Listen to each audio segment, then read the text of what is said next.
Stargirl Chapter 29, page 114. She won, as she had said she would. The silver plate they gave her twinkled like a starburst in a galaxy of flashing cameras. 2 TV crews washed her in lights and interviewed her backstage. Strangers mobbed her, citizens of Phoenix gushing, telling her that they had been coming to the contest for years and had never heard anything like it. School children thrust programs in her face for autographs. Every parent wanted her for a daughter. Every teacher for a student. She was so happy. She was so proud. She yelped and cried when she saw us. She hugged each of us in turn, and I thought she would squeeze the breath out of me. Back at the hotel, everyone already seemed to know. The doorman, the desk manager, the people in the lobby, and the elevator. Suddenly, she had this magical, wonderful power. Whoever laid eyes on her smiled. And the English language dwindled to a single word, repeated over and over, congratulations. We floated around the block to burn off our excess energy. Back at the hotel, we were invited into the nightclub. Even though Susan and I were underage, we drank ginger ales and ordered jalapeno poppers, and we all danced to a country and western band while Susan's face beamed on the late news from the TV above the bar. The dance floor was the only place where she did not carry her silver plate. First thing next morning, there she was, sliding under the door of my hotel room, her picture on the front page of the Arizona Republic. I sat on the edge of the bed and stared at it, pride welling in me. I read the story. It called her speech mesmerizing, hypnotic, mysteriously touching. I pictured her folded morning paper, tossed from cars, landing in driveways, all over Micah. We all met for breakfast buffet. People stared and nodded and smiled, silently lipped said, congratulations, across the restaurant. We headed for home in a 2-car caravan.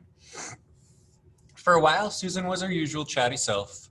She put the silver plate on the front seat behind Mr. McShane. She told him it would ride next to him for 10 whole minutes, and he could touch it all he wanted. This was his reward, she said, for telling her about mullahs. As soon as the 10 minutes was up, she took back the plate. As we drew nearer to town, the chatter subsided and finally stopped. We rode the last mile in silence. She took my hand. The nearer we came, the harder she squeezed. When we hit the outskirts of town, she turned to me and said, "Do I look okay?" I told her she looked great. She didn't seem to believe me. She held up the silver plate and studied her reflection. She turned to me again and looked at me for some time before she spoke. I've been thinking.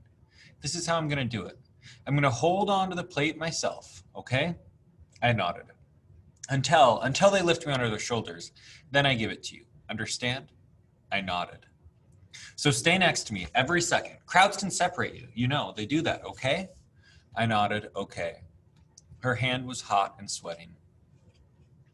We drove past a man in his driveway. He was dipping a large brim-like brush into a pail and painting the asphalt with black sealer. He was bent intently on his work in the noonday sun, and somehow I knew at that moment what would happen. I could see it. I wanted to shout to Mr. McShane, "No, don't turn, don't go there." But he did turn.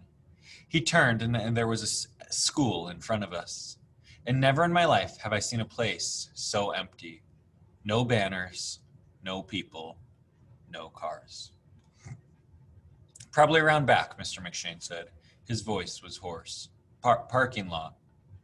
We swung around back to the parking lot, and yes, there was a car, and another car, and people. 3 of them, shading their eyes in the sun, watching us.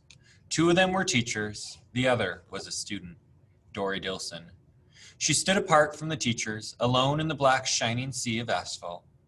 As we approached, she held up a sign, a huge cardboard sign bigger than a basketball backboard. She set the sign on the edge and propped it up, erasing herself. The red painted letters said, "Way to go, Susan. We are proud of you." The car stopped in front of us. All that was left to see of Dory Dilson were the 2 sets of fingers holding the sides of the sign. We were close enough now to see that the sign was trembling, and I knew that behind it, Dory was crying. There was no confetti, no kazoos, nothing cheered, not even a mockingbird.